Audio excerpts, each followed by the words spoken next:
બીજું છે ચાર્લ્સનો નિયમ. તાપમાન કદ સંબંધ તરીકે પણ ઓળખવામાં આવે છે. તો સ્ટુડન્ટ્સ, બોયલનો નિયમ એ દબાણ કદની રજૂઆત કરે છે અને ચાર્લ્સનો નિયમ એ વાયુના કદ અને તાપમાનની રજૂઆત કરે છે. ચાર્લ્સ નામના વૈજ્ઞાનિકે એક બંધ પાત્રમાં નિશ્ચિત જથ્થાનો વાયુ લીધો છે અને આ પાત્ર જે છે એની આજુબાજુમાં બીજું એક પાત્ર રાખ્યું છે કે જેના દ્વારા તાપમાનનો ફેરફાર કરી શકાય. એટલા જ માટે આ પાત્રનું નામ આપ્યું છે ચલિત તાપમાન પાત્ર. એટલે કે અહીંયા આપણે આ પાત્રના ઉપયોગથી તાપમાન બદલી શકીએ છીએ. આપણે તાપમાન વાયુને આપવું હોય તેવી વ્યવસ્થા અહીં આ પ્રયોગ દરમિયાન કરવામાં આવેલી છે. હવે ચાર્લ્સ નામના જે વૈજ્ઞાનિક છે એ સૌથી પહેલાં બહારનું આ જે ચલિત તાપમાન પાત્ર છે તેમાં ગરમ પાણી ભરે છે. ગરમ પાણી ભરે છે એટલે તાપમાનમાં શું થાય છે સ્ટુડન્ટ? વધારો થાય છે. અને તાપમાનમાં વધારો થાય છે તેની સાથે સાથે વાયુનું જે કદ છે તેમાં પણ વધારો થાય છે. તો આપણે એ કેવી રીતે સમજી શકીએ? તો તેની માટે તમે જોઈ શકો છો આકૃતિમાં કે પાત્રમાં ઉપરની તરફ એક પિસ્ટન મૂકેલું છે. આ પિસ્ટન છે. ઓકે.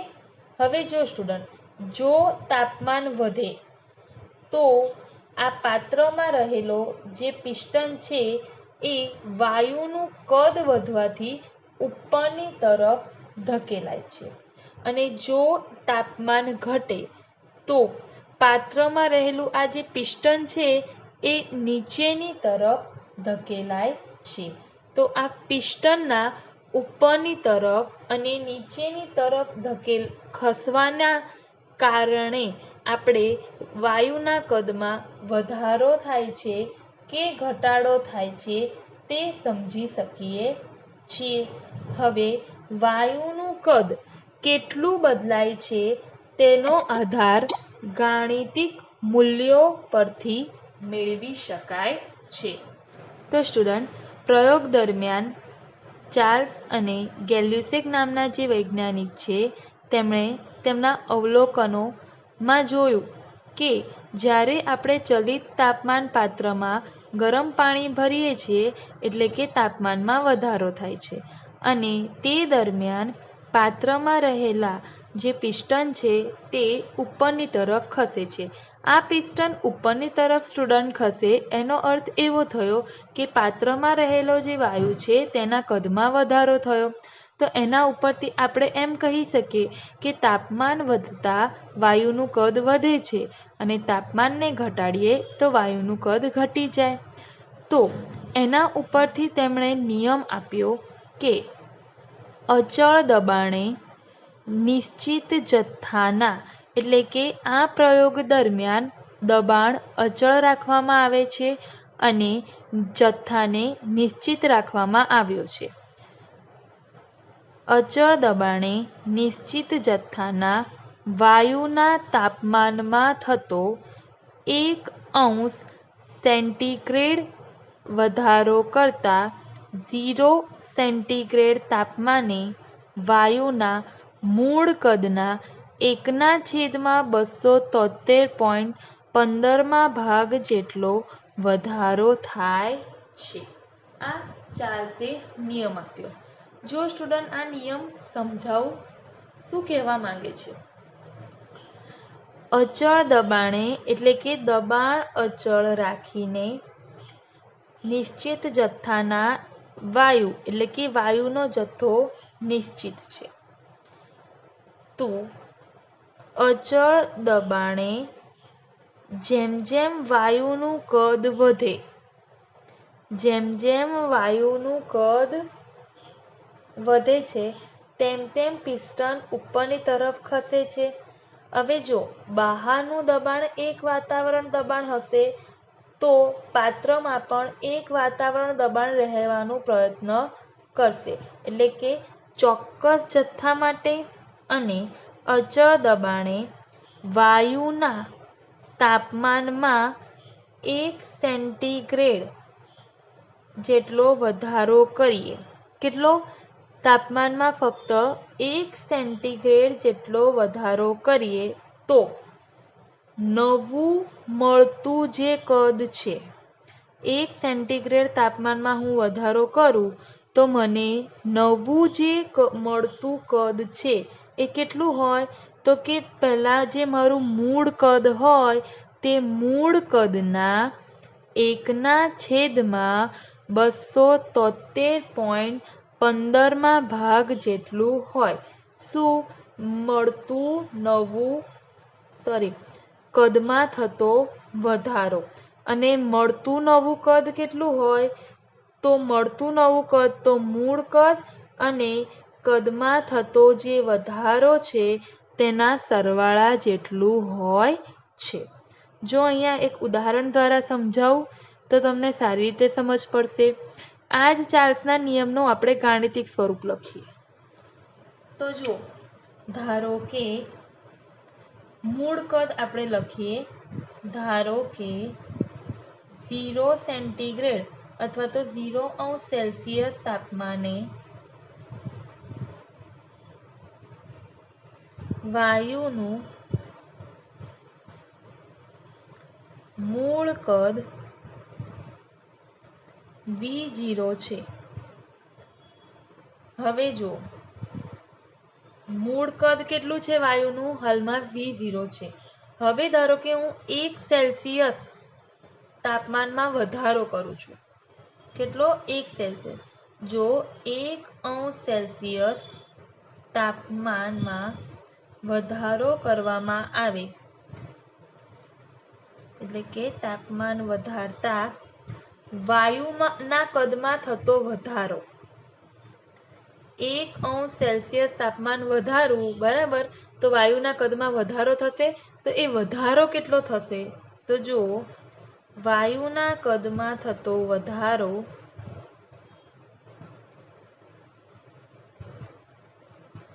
કેટલો?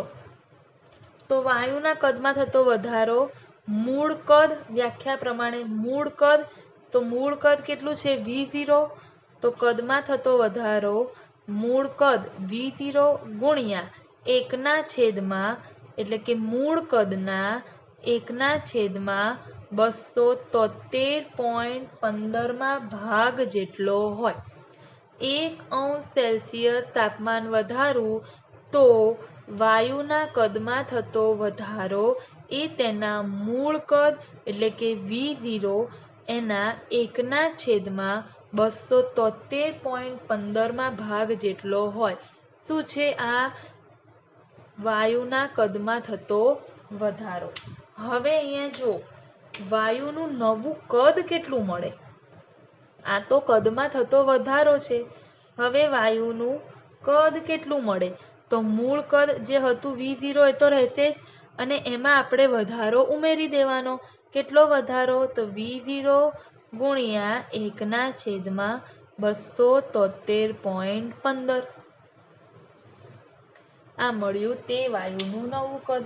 જો ફરીથી કહું છું, 0°C તાપમાને વાયુનું મૂળ કદ V0 છે. 1 સેન્ટીગ્રેડ તાપમાનમાં હું વધારો કરું તો વાયુના કદમાં થતો વધારો વ્યાખ્યા પ્રમાણે જોઈએ તો મૂળ કદના એટલે મૂળ કદ V0 ના 1/273.15 ભાગ જેટલો છે. આ કદમાં થતો વધારો. જો ધારો કે અહીંયા તમે જુઓ, પહેલા આટલું કદ હતું, મેં અહીંયા તાપમાન આપ્યું 1°C, તો એમાં થયો આટલો વધારો, બરાબર. ધારો કે 1 લિટર હતું, વધારો થયો મારો 0.5 લિટર જેટલો. તો જો આ 1 લિટર એ મૂળ કદ, 0.5 લિટર એ કદમાં થતો વધારો. તો હવે નવું કદ કેટલું સ્ટુડન્ટ્સ? નવું કદ કેટલું? તો આ નવું કદ થશે. તો નવું કદ કેટલું? તો મૂળ કદ એટલે કે 1 લિટર વત્તા કદમાં થતો વધારો 0.5 લિટર એટલે કે 1.5 લિટર. ઓકે, તો એ જ વસ્તુ અહીં આ રીતે હું સમજાવવા માંગુ છું. હવે અહીંયા જો સ્ટુડન્ટ,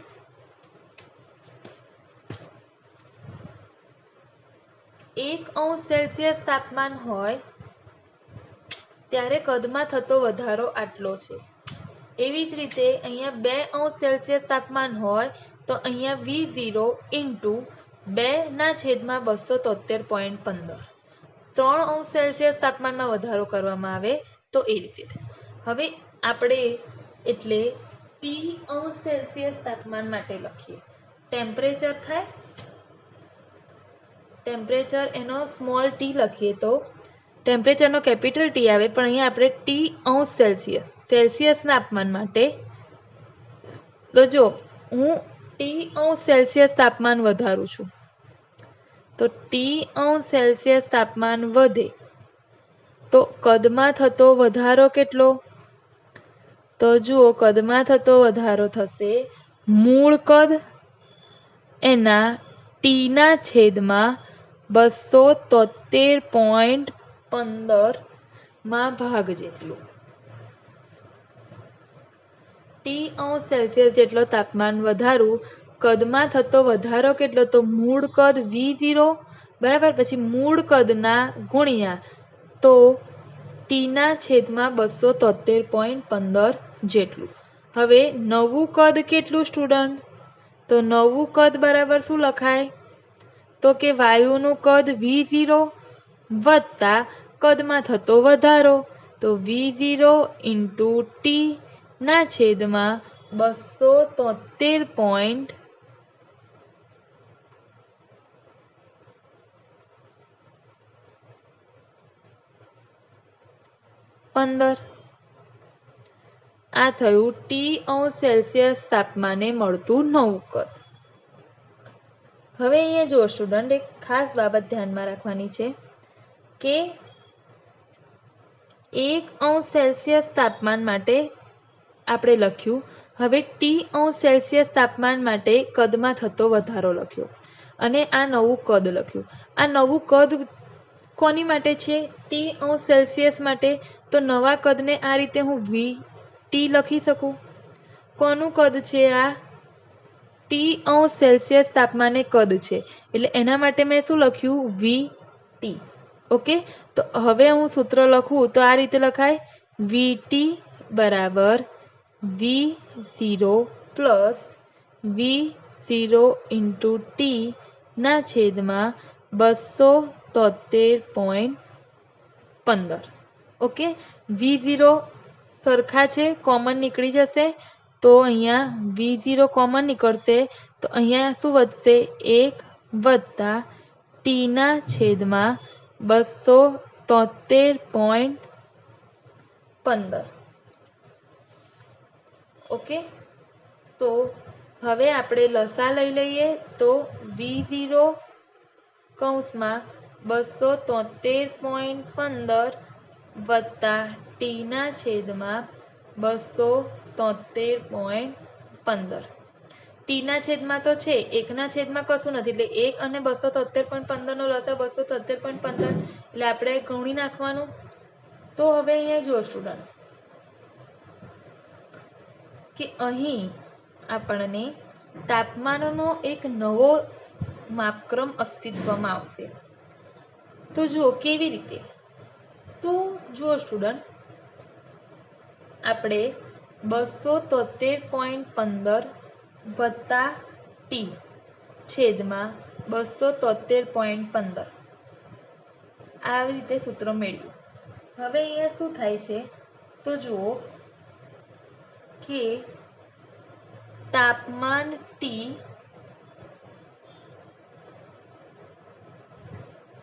T બરાબર સ્મોલ ટી એટલે કે 273.15 વત્તા સ્મોલ ટી. તો આ જે ટી છે ને, નાનો ટી, એનો અર્થ થાય T°C તાપમાન. अंश सेल्सियस तापमान। स्मॉल टी नो अर्थ शू थाय? टी अंश सेल्सियस तापमान। ओके, हवे एनी अंदर आपणे 273.15 उमेरीए तो आपणने आ कैपिटल टी नवुं तापमान मळे छे। फरीथी समजावुं तो जुओ अहींया स्टुडન્ટ, 273.15 वत्ता टी एवुं आवे छे। ओके, हवे अहींया जो शुं थाय छे के VT बराबर V0 plus V0 into t छेदमां 273.15 गाणितिक स्वरूप आप्युं। हवे मैं टी अंश सेल्सियस तापमान माटे आ VT कद लीधुं छे। हवे अहींया तो टी अंश सेल्सियसनी अंदर पाछो 273.15 उमेरवाना छे, तो एना उपरथी आपणने एक नवो मापक्रम मळे छे। ए शुं मापक्रम मळे छे तो जुओ, 273.15 वत्ता टी। अहींया आ जे टी छे ए शुं छे? अंश सेल्सियस तापमान। ओके,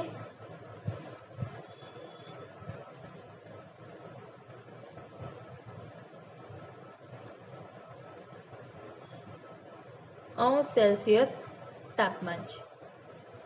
हवे आ अंश सेल्सियस तापमाननी अंदर पाछा 273.15 उमेरीए तो एक नवुं तापमान मळे छे, एने कीधुं छे कैपिटल टी। अने नवुं तापमान क्यारे मळे छे? के ज्यारे टी अंश सेल्सियसनी अंदर 273.15 उमेरुं छुं त्यारे। तो आ आपणने एक नवो मापक्रम मळ्यो। ओके, तो हवे जुओ केवी रीते हूँ तमने समजावुं।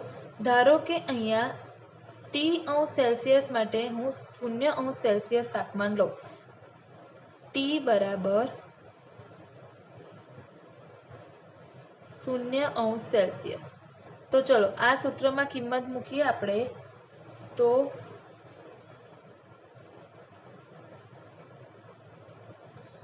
273.15 वत्ता 0 तो नवो मापक्रम भी केटलो मळे छे? 273.15 क्यारे 0 अंश सेल्सियस तापमान होय त्यारे। ओके, हवे अहींया जो के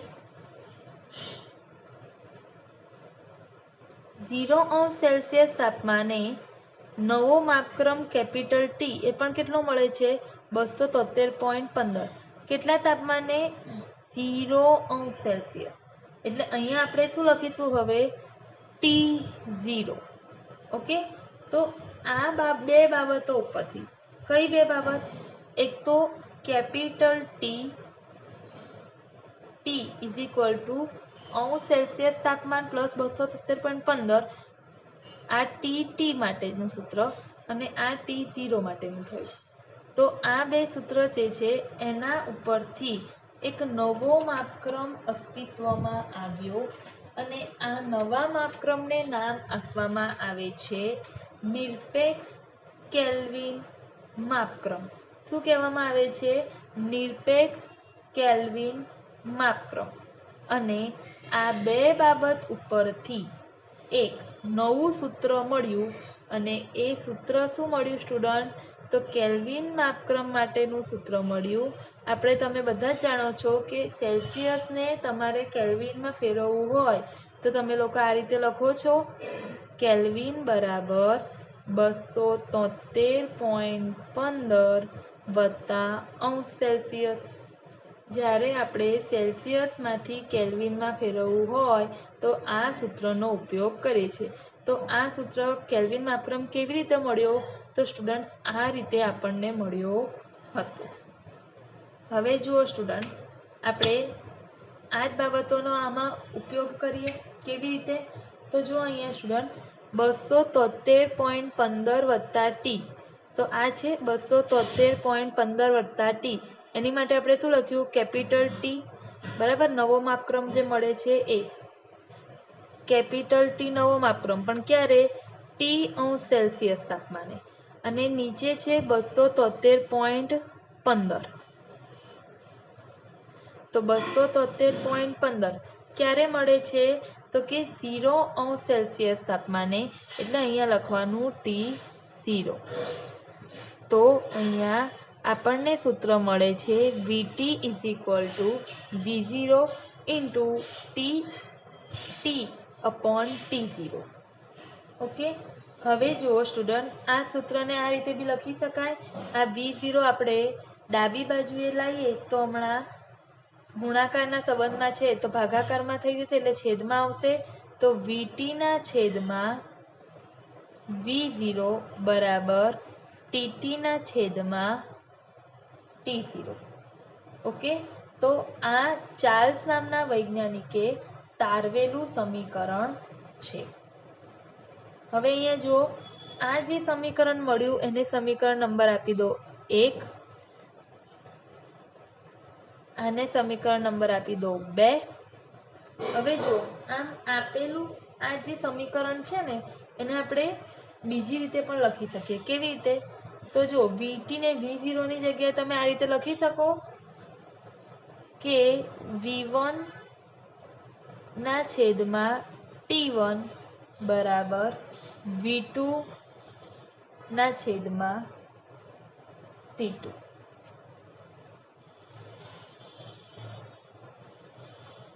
ફરીથી સ્ટુડન્ટ તમને હું સમજાવું કેવી રીતે. જો આ સૂત્રને બીજી રીતે પણ લખાય તો જો VT/TT = V0/T0. બંને સૂત્રોનો અર્થ સરખો જ છે. ઓકે, જો હું તમને અહીંયા બતાવું.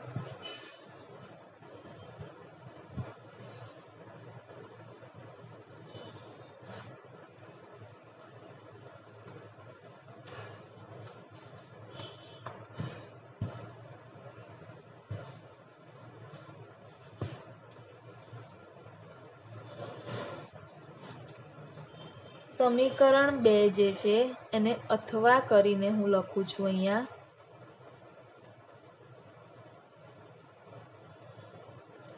VT/TT = V0/T0. આ રીતે પણ લખી શકાય છે. ઓકે, અને આમ આપેલ નીચે પ્રમાણેનું સમીકરણ બી લખી શકાય. જો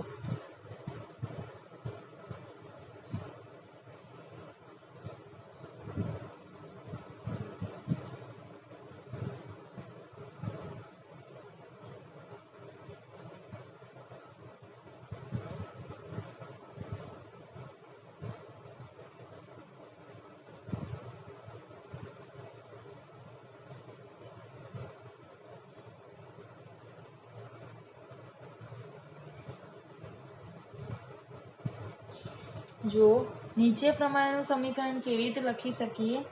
તો આ રીતે લખાય કે V1/T1 = V2/T2.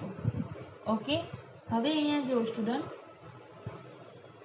V1/T1 = V2/T2 એના ઉપરથી આવી રીતે લખી શકું કે V/T બરાબર અચળાંક.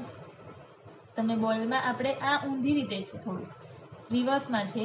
V/T બરાબર અચળાંક, તો જ આ સ્વરૂપ આવે. ચલો અચળાંક કયું લઈએ? આમાં લઈએ K. ઓકે, તો આને સમીકરણ નંબર આપી દઈએ 3, આને સમીકરણ નંબર આપીએ 4. ચલો V/T બરાબર K2, તો V બરાબર K2 × T.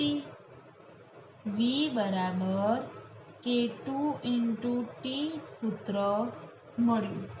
અહીંયા K2 નું મૂલ્ય જે છે એ વાયુના દબાણ, તેનો જથ્થો અને કદ દર્શાવતા એકમો વડે દર્શાવાય છે. હવે V બરાબર K2 × T બરાબર અને એની બાજુમાં અચળાંક, તો ચલે છે લખી શકાય. તો V ચલે છે T.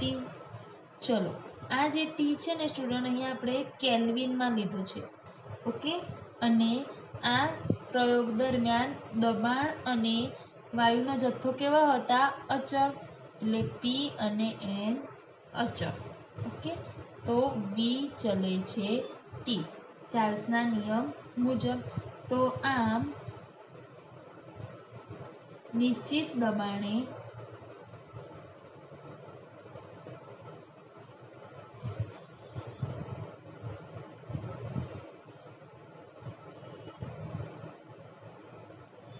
નિશ્ચિત જથ્થાના અથવા તો અચળ દબાણે અચળ જથ્થાના વાયુનું કદ વી એ વાયુના નિરપેક્ષ તાપમાનના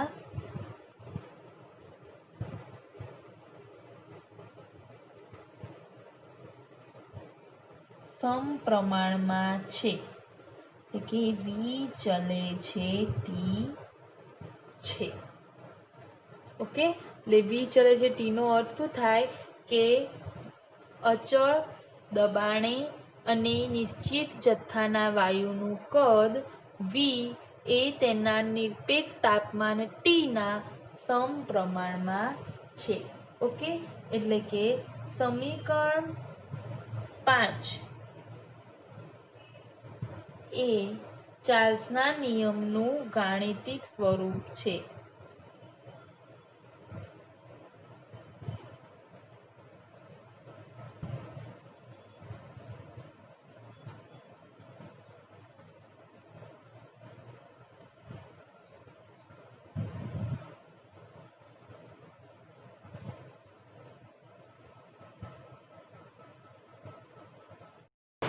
તો સ્ટુડન્ટ્સ, આપણે ચાર્લ્સના નિયમમાં દબાણ વિરુદ્ધ કદનો આલેખ જોઈએ. ચાર્લ્સનો નિયમ જણાવે છે કે વાયુનું કદ નિરપેક્ષ તાપમાન ટીના સમપ્રમાણમાં હોય છે. ઓકે, એટલે કે વી ચલે છે ટી. તેથી આ ઉપરથી આપણે એવું કહી શકાય કે તાપમાન વધે એની સાથે વાયુનું કદ વધે છે, તેમજ તાપમાન ઘટે તો તેની સાથે વાયુનું કદ ઘટે છે. એટલે કે તાપમાન અને કદ ટી એકબીજાના સમપ્રમાણમાં છે. ચાર્લ્સ નામના વૈજ્ઞાનિકે કદ વી વિરુદ્ધ તાપમાન અંશ સેલ્સિયસનો આલેખ અહીંયા દોરેલો છે. તેમણે જોયું કે અહીંયા જો આલેખમાં -100, 0, 100, 0, -100, 200 અને -300.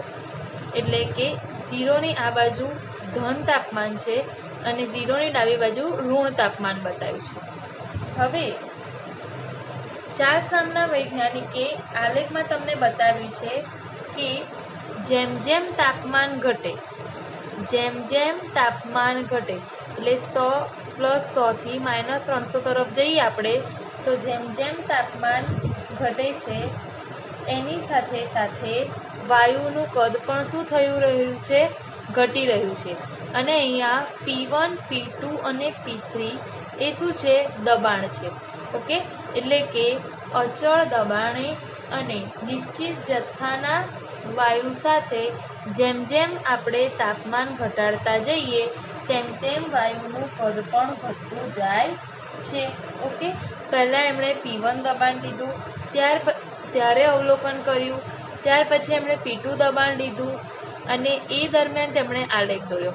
તો P1, P2, P3 અને P4 આવા જુદા જુદા દબાણોનો ઉપયોગ કરીને તેઓ જ્યારે આલેખ દોરે છે ત્યારે તેમને -273.15° તાપમાન છે ત્યારે કદ 0 મળે છે. કયા તાપમાને?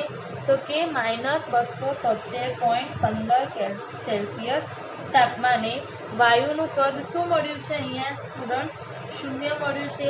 તો આવી રીતે લખી શકાય કે ટી બરાબર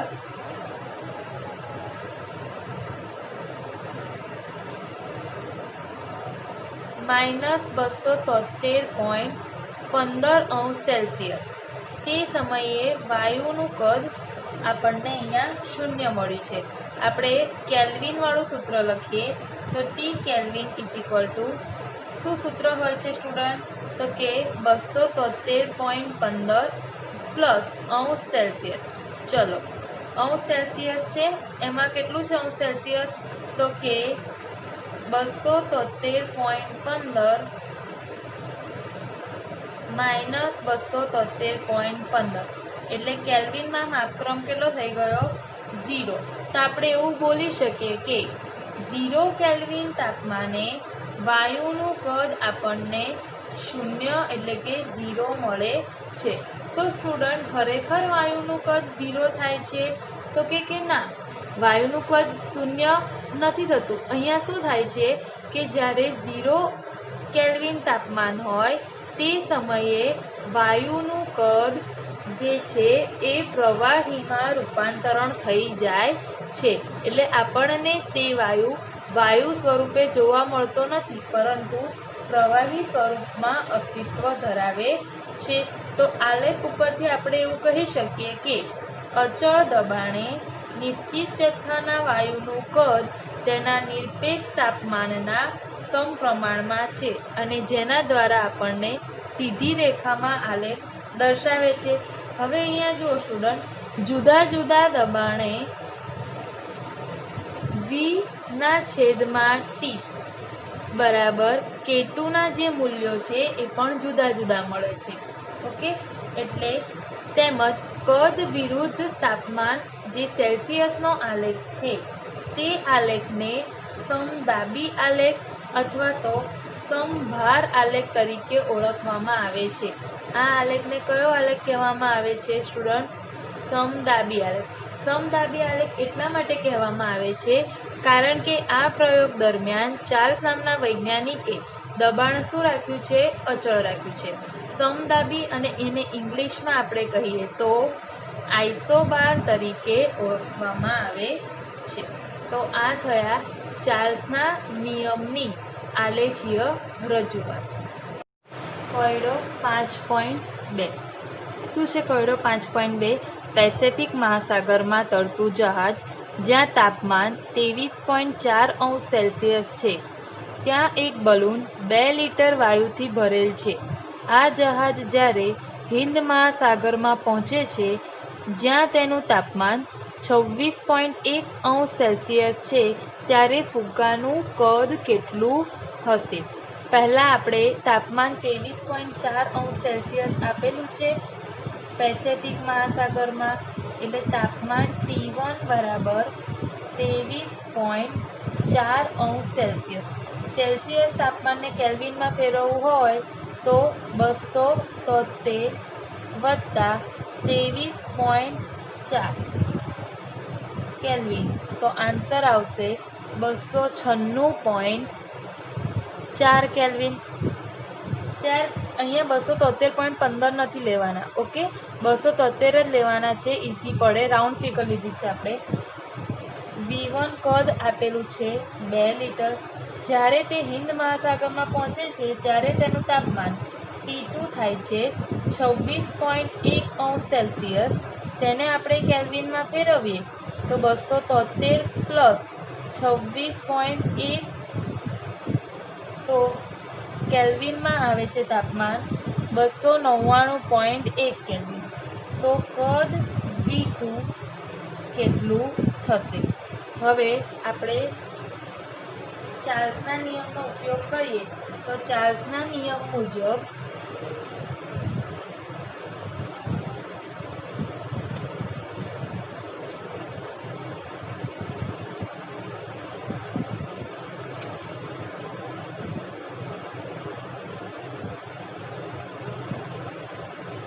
V ચલે છે T.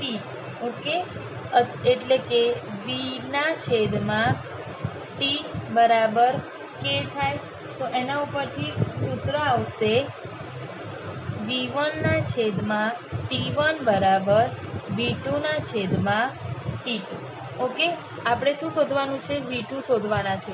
V2 ને કરતા બનાવી દઈએ તો V2 બરાબર V1 ગુણ્યા T2 છેદમાં T1।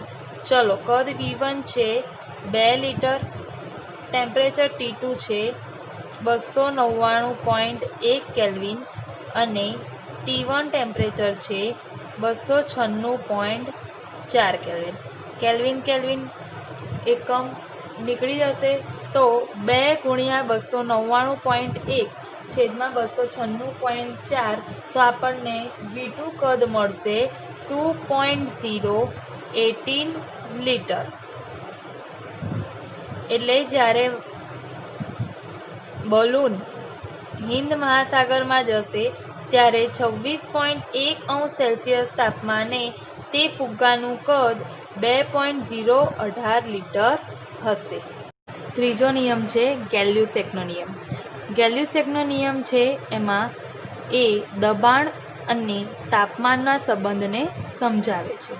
તો જુઓ સ્ટુડન્ટ, વાયુ ઉપર તાપમાનની અસર થાય છે, તેમજ વાયુના જે દબાણ છે તેના ઉપર પણ તાપમાનની અસર થાય છે। કેવી રીતે? તો તમે બધા જ જાણો છો કે ઉનાળામાં તાપમાન વધે છે એટલે કે ગરમી વધે છે, તો આપણા બધાની જે ગાડી હોય એ ગાડીનો ટાયર એ ફાટી જવાનો ડર રહે છે। કેમ?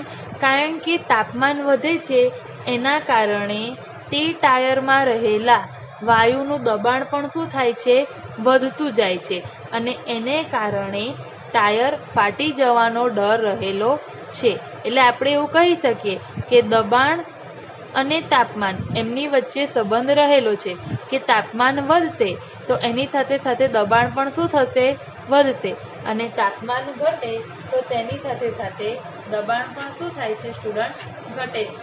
તો ગેલ્યુસેક નામના વૈજ્ઞાનિકે એક પ્રયોગ કર્યો। એ પ્રયોગમાં તમે જુઓ, આ એક પાત્ર લીધું છે, તો આ પાત્રમાં તેમણે શું કર્યું છે તો કે જુઓ, આ જેકેટ લીધું છે। જેકેટ એ શું છે તો કે તાપમાન બદલી શકાય એવું એક પાત્ર છે। તેમજ અહીંયા તાપમાન માપવા માટેનું આ એક થર્મોમીટર લગાવવામાં આવ્યું છે। આ થર્મોમીટર છે, તેમજ દબાણ માપવા માટે બેરોમીટર પણ લગાવવામાં આવેલું છે। અને પિસ્ટન ઉપર નીચે થવાથી વાયુના કદમાં શું ફેરફાર થાય તે આપણે બધા જાણી શકીએ છીએ। તો ગેલ્યુસેકે શું કર્યું સ્ટુડન્ટ? જો, ગેલ્યુસેકે વાયુના દબાણ પર તાપમાનની અસર જાણવા માટે પહેલાં તો એક પાત્રમાં વાયુ ભર્યો અને તેમણે વાયુનું કદ શું રાખ્યું? અચળ રાખ્યું। એટલે તાપમાન અને દબાણનો સંબંધ છે, તો ગેલ્યુસેક નામના વૈજ્ઞાનિકે આ પ્રયોગ દરમિયાન શું અચળ રાખ્યો? કદ V અચળ રાખ્યો।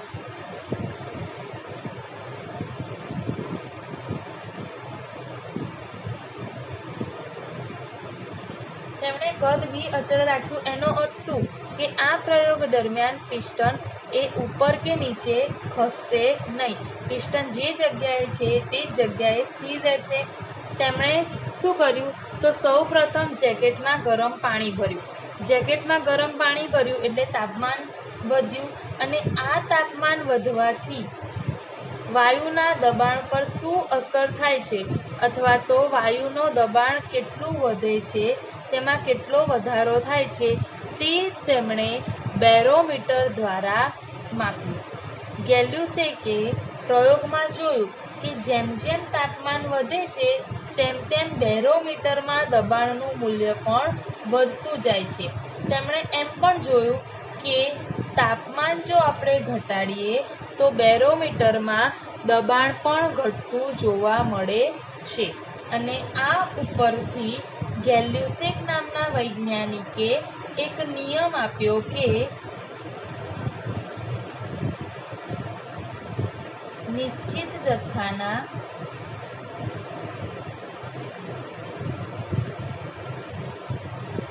એટલે જથ્થો કેવો છે? નિશ્ચિત જથ્થાના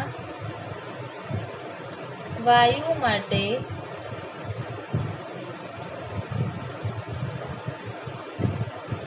અચળ કદે તેનું દબાણ નિરપેક્ષ તાપમાન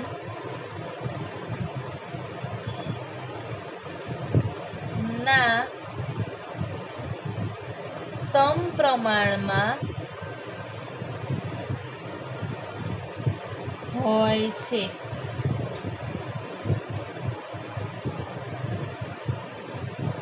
અને આને ગેલ્યુસેકનો નિયમ કહે છે.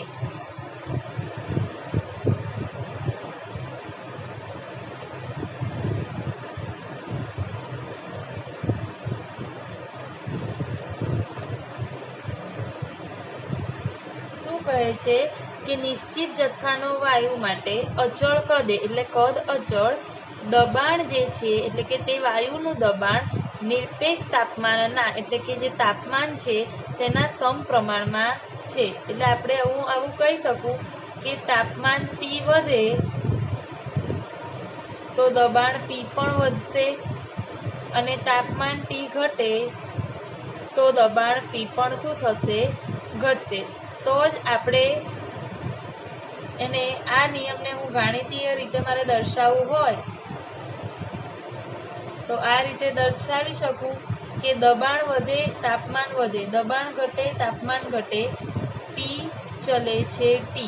દબાણ એ તાપમાનના સમપ્રમાણમાં છે અને વાયુનું કદ V અને જથ્થો N કેવા છે? અચળ છે. ચલો P ચલે છે T. હવે મારે અહીં ચલની નિશાની કાઢવા માટે એક અચળાંક લખવું પડે. અહીંયા આપણે અચળાંક લખીએ છીએ P બરાબર K3 × T. ઓકે, ચલો K3 એ શું છે? તો K3 એ સમપ્રમાણતા અચળાંક છે. આપણે ચલની નિશાની કાઢવા માટે અહીં એક અચળાંક મૂક્યું છે K3. ઓકે, અને એટલે K3 એને શું કહેવાય? સમપ્રમાણતા અચળાંક. ચલો P બરાબર K3 × T થયું. તો હવે ધારો કે આપણે K3 ને T ને નીચે લઈ જઈએ તો આ રીતે લખાશે P ના છેદમાં T બરાબર K3.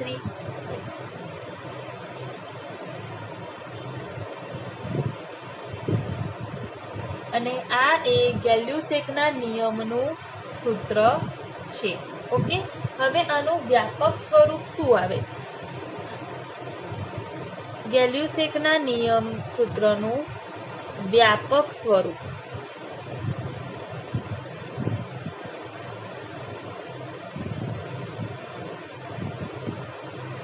તો જો અચળ કદે નિશ્ચિત જથ્થાના વાયુ માટે કદ અચળ અને વાયુનો જથ્થો નિશ્ચિત. જો અચળ કદે નિશ્ચિત જથ્થાના વાયુ માટે જો પ્રારંભિક સ્થિતિએ એટલે કે શરૂઆતની સ્થિતિમાં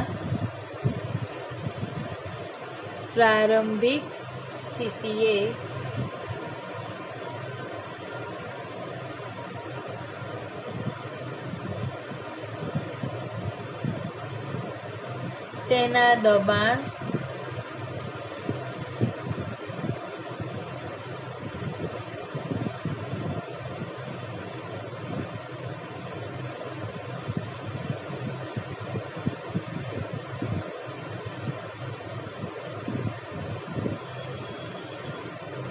અને નિરપેક્ષ તાપમાન અનુક્રમે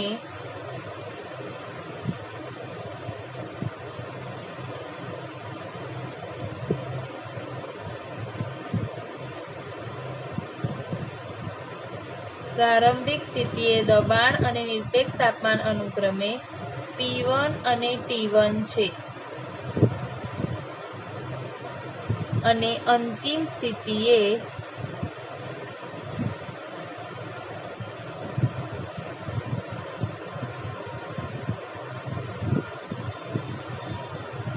P2 અને T2 છે. તો ગેલ્યુસેકના નિયમ મુજબ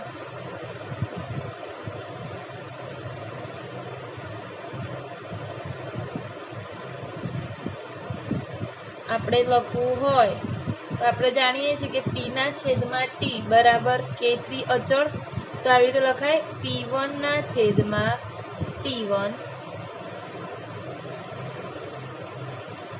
બરાબર K3 અચળાંક અને P2 ના છેદમાં T2 K3 અચળાંક. ઓકે, હવે K3 સરખા છે તો આ રીતે લખાશે P1 ના છેદમાં T1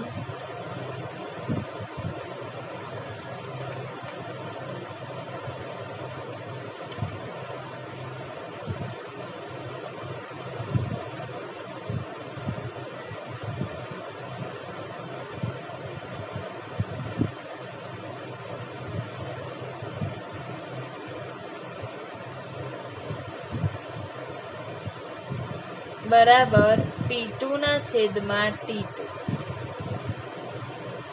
ઓકે, તો આ છે ગેલ્યુસેકના નિયમનું વ્યાપક સ્વરૂપ. હવે આપણે ગેલ્યુસેકના નિયમની આલેખીય રજૂઆત જોઈએ. તો જુઓ સ્ટુડન્ટ, ગેલ્યુસેકના નિયમની આલેખીય રજૂઆત જોવા માટે સૌપ્રથમ આપણે દબાણ વિરુદ્ધ તાપમાન કેલ્વિનમાં તેનો આલેખ જોઈએ. તો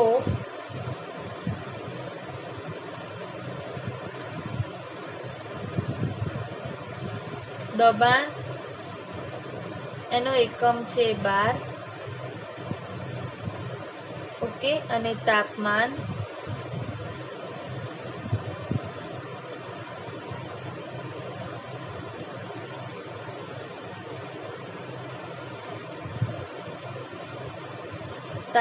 આપ્યું છે કેલ્વિનમાં.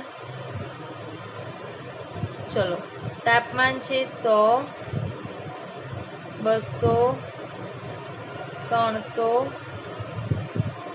400.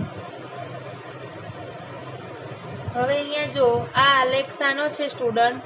તો દબાણ વિરુદ્ધ તાપમાન P વિરુદ્ધ T નો આલેખ છે.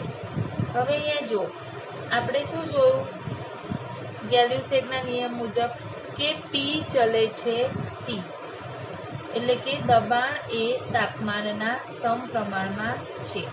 તેથી તાપમાન વધે તો દબાણ વધે છે. તો અહીંયા જો તમે આલેખમાં જુઓ કે આલેખમાં આપણને અહીં આપણે ધારો કે કોઈ એક ચોક્કસ કદ લઈએ V1, તો એની માટે આપણે દબાણ P વિરુદ્ધ તાપમાન T નો આલેખ જોઈશું તો એ આપણને સુરેખ મળશે. કેવો મળશે અહીંયા સ્ટુડન્ટ? સુરેખ મળશે, કારણ કે બંને એકબીજાના સમપ્રમાણમાં છે. કદ V1. હવે ધારો કે ગેલ્યુસેકે શું કરે છે, પિસ્ટનને નીચે ખસેડ્યું અને બીજું કોઈ કદ ગોઠવ્યું. ધારો કે આપણે હવે V2 કદ લઈએ અને V2 કદે દબાણ વિરુદ્ધ તાપમાન નો આલેખ જોઈએ તો પણ આપણને ફરીથી દબાણ વિરુદ્ધ તાપમાનનો આલેખ સુરેખ મળે છે.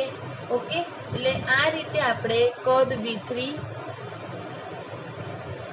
અને કદ V4 માટેનો આલેખ ના અભ્યાસ કરીએ તો આપણને તે સુરેખ મળે છે. એટલે કે અહીંયા જો સ્ટુડન્ટ તાપમાન વધે છે, આ તાપમાન અહીંયા જો 100, 200, 300, 400 આ તાપમાન વધે છે, એની સાથે સાથે આ ઉપરની તરફ દબાણ પણ વધે છે. એટલે આ રીતે જુદા જુદા કદે V1, V2, V3, V4 એનો માટે પ્રયોગ કરીને ગેલ્યુસેક નામના વૈજ્ઞાનિકે દબાણ P અને તાપમાન T ના સંબંધનો આલેખ મેળવ્યો હતો. તો હવે અહીંયા જુઓ સ્ટુડન્ટ, ગેલ્યુસેકના નિયમ પ્રમાણે આપણે જોઈએ તો કે તમે લોકો જો કે V1, V2 અને V3 અને V4 આ ચાર જુદા જુદા કદે તેમણે દબાણ P વિરુદ્ધ તાપમાન T નો આલેખ આપ્યો. બોયલના નિયમ પ્રમાણે બોયલનો નિયમ શું હતો?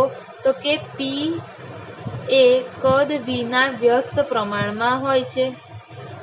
દબાણ P એ કદ V ના વ્યસ્ત પ્રમાણમાં હોય છે. તો અહીંયા ઉપરની તરફ દબાણ વધે છે આ તરફ તાપમાન વધે છે અને આલેખ આપણને સુરેખ મળે છે. તો ઉપરની તરફ દબાણ P અને એની સાથેનો જે કદ V1 છે એ કેવો હશે? સૌથી ઓછું કદ, બરાબર, કારણ કે દબાણ વધારે તો કદ ઓછું, એટલે V1 નું કદ, V1 એ સૌથી ઓછું કદ. તો આપણે એવું કહી શકીએ કે V1 કરતાં V2 કદ વધારે, V2 કરતાં V3 કદ વધારે અને V3 કરતાં V4 કદ વધારે છે. એટલે આપણે એવું કહી શકીએ કે ઊંચા દબાણે કદ V નું મૂલ્ય કેવું મળે છે સ્ટુડન્ટ? ઓછું મળે છે. ઓકે. તેમજ દબાણ વિરુદ્ધ તાપમાનનો જે આલેખ છે, આ આલેખ આપણે અચળ કદ માટે દોર્યો છે. અહીંયા વાયુનું કદ કેવું છે? અચળ છે. તેથી આ આલેખને આઇસોકોર કહેવામાં આવે છે. શું કહેવામાં આવે છે સ્ટુડન્ટ? આઇસોકોર. કારણ કે અહીંયા કદ કેવું રાખવામાં આવ્યું છે? અચળ રાખવામાં આવ્યું છે. ચોથો નિયમ છે એવોગેડ્રોનો નિયમ.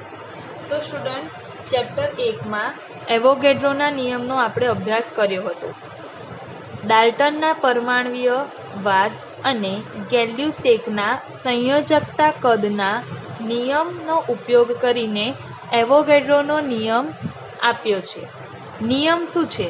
તો જુઓ, સમાન તાપમાને અને દબાણે સમાન કદ ધરાવતા બધા જ વાયુઓમાં અણુની સંખ્યા સમાન હોય છે. એનો અર્થ શું થાય છે?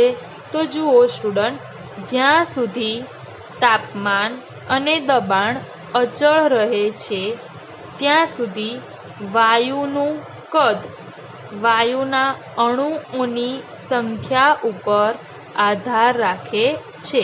અથવા બીજી રીતે કહેવું હોય તો વાયુનું કદ એ વાયુના જથ્થા અથવા તો પ્રમાણ ઉપર આધાર રાખે છે. ક્યારે? અચળ તાપમાન અને દબાણ હોય ત્યારે. ઓકે. તેથી અચળ તાપમાન અને દબાણે વાયુનું કદ V એ તેમાં રહેલી અણુની સંખ્યા n ના સમપ્રમાણમાં હોય છે તેવું આપણે કહી શકીએ. હવે આ જ વસ્તુને મારે ગાણિતીય રીતે દર્શાવવી હોય તો હું આ રીતે લખી શકું. ગાણિતીય રીતે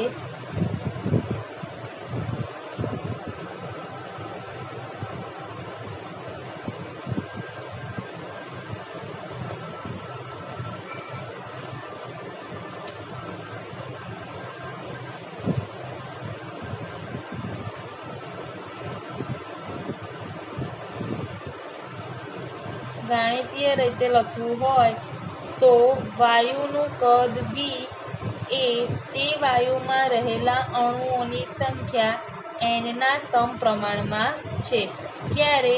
તાપમાન T અને દબાણ P અચળ રાખવામાં આવે ત્યારે. ઓકે. ચલો, V ચલે છે n. મારે ચલની નિશાની કાઢવી હોય તો અચળાંક મૂકવો પડે. તો અચળાંક મૂકીશું K4. તો V બરાબર K4 × n. જ્યાં n એ શું છે સ્ટુડન્ટ? તો n બરાબર વાયુના મોલની સંખ્યા. n એ શું છે? વાયુના મોલની સંખ્યા. અને K4 એ શું છે? સમપ્રમાણતા અચળાંક.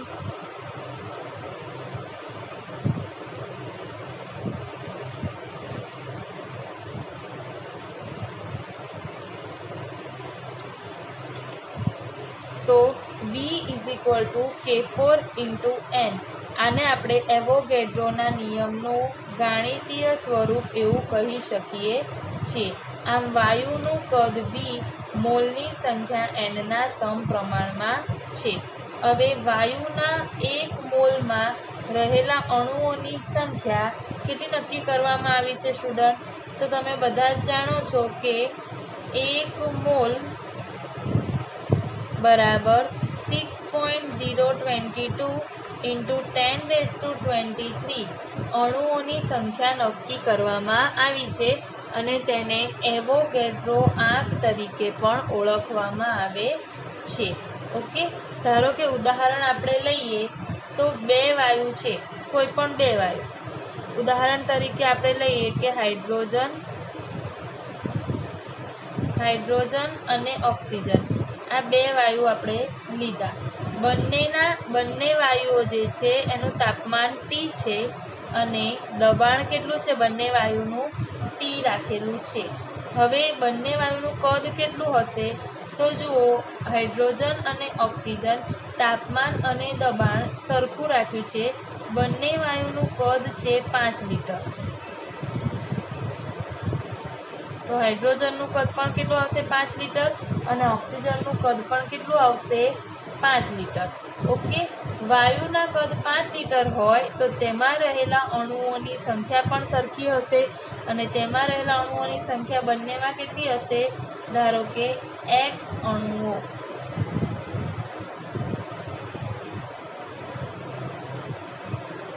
કદ સરખા છે. બંને હાઇડ્રોજન અને ઓક્સિજન બંનેના કદ કેટલા છે? 5 લિટર છે. તો તેમાં રહેલા અણુઓની સંખ્યા પણ કેટલી? x અણુઓ. ઓકે, અને હાઇડ્રોજનમાં પણ કેટલા અણુઓ સ્ટુડન્ટ? x અણુઓ હશે. એટલે કે તાપમાન અને દબાણ અચળ ત્યારે બંને વાયુના કદ જ્યારે 5 લિટર એટલે કે તાપમાન અને દબાણ અચળ ત્યારે બંને વાયુના કદ સમાન હોય 5 લિટર ધારો કે, તો તેમાં રહેલા અણુઓની સંખ્યા પણ કેવી હોય છે? સમાન હોય છે. એટલે હાઇડ્રોજન અને ઓક્સિજનમાં કદ સમાન તો તેમાં રહેલા અણુઓની સંખ્યા પણ સમાન, એવોગેડ્રોના નિયમ મુજબ. હવે સ્ટુડન્ટ અહીંયા જુઓ, એવોગેડ્રોના આ નિયમનો ઉપયોગ કરીને આપણે વાયુની ઘનતા અને તેના આણ્વીય દળ વચ્ચેનો સંબંધ સમજીએ. એવોગેડ્રોના નિયમનો ઉપયોગ કરીને વાયુની ઘનતા અને આણ્વીય દળ વચ્ચેનો સંબંધ. તો જુઓ સ્ટુડન્ટ, એવોગેડ્રોનો નિયમ શું છે? V ચલે છે n. ઓકે, તેથી ચલ કાઢવા માટે V બરાબર K4 × n. ધારો કે આપણે એને નંબર આપીએ, સમીકરણ નંબર 1. n એ સ્ટુડન્ટ શું છે? મોલની સંખ્યા. તો મોલ બરાબર શું થાય? તો કે જ્યાં વાયુના મોલની સંખ્યા n બરાબર મોલ દળના છેદમાં આણ્વીય દળ એને ઇંગ્લિશમાં કહેવાય માસ. દળને ઇંગ્લિશમાં શું કહેવાય સ્ટુડન્ટ? માસ. એટલે સ્મોલ m. અને આણ્વીય દળને કહેવાય મોલેક્યુલર વેટ એટલે કેપિટલ M. તો વાયુના મોલની સંખ્યા n m દળના છેદમાં આણ્વીય દળ. આ કિંમત સમીકરણ 1 માં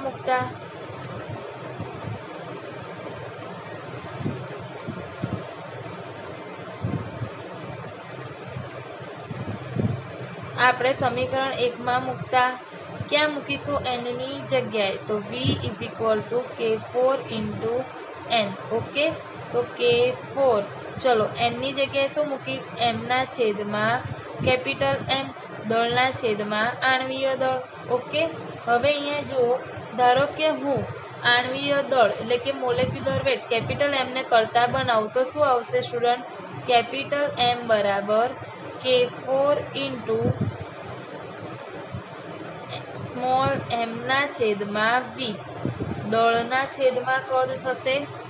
capital M K4 × small m ના છેદમાં V એટલે કે દળના છેદમાં કદ. હવે તમે બધા જાણો છો સ્ટુડન્ટ, દળના છેદમાં કદ એટલે શું થાય? ઘનતા. તો m ના છેદમાં V ની જગ્યાએ આપણે શું મૂકીશું? D. ઓકે, તો આપણે હવે અહીંયા લખીએ, તેથી m K4 × D ઘનતા. ઓકે, કારણ કે ઘનતા ઇઝ ઇક્વલ ટુ દળના છેદમાં કદ થાય, એટલે K4 ઇન્ટુ ડી. તો K4 ઇન્ટુ ડી, એના ઉપરથી આવું કહી શકાય કે K4 એ તો શું છે, અચળાંક છે. અચળાંક મારે કાઢવો હોય તો શું લખાય, એમ ચલે છે ડી. એમ ચલે છે ડી. તો આ એમ ચલે છે જે ડી છે એના ઉપરથી શું કહી શકાય કે આણ્વીય દળ એ વાયુની ઘનતાના સમપ્રમાણમાં છે, અથવા તો વાયુની ઘનતા આણ્વીય દળના સમપ્રમાણમાં છે. વાયુની ઘનતા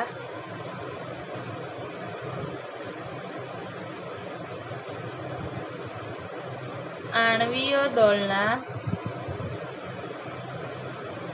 સમપ્રમાણમાં છે.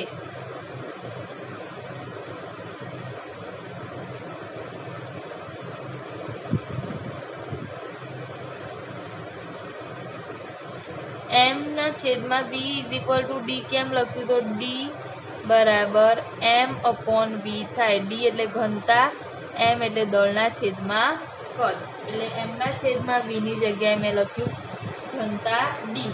ઓકે, અને K4 એ અચળાંક છે એટલે એમ ચલે છે ડી. આનો અર્થ થાય કે વાયુની ઘનતા આણ્વીય દળના સમપ્રમાણમાં છે. તો આ વાયુની ઘનતા અને આણ્વીય દળ વચ્ચેનો સંબંધ થશે કે આણ્વીય દળ વધશે તો એની સાથે સાથે વાયુની ઘનતા પણ શું થશે સ્ટુડન્ટ, વધશે.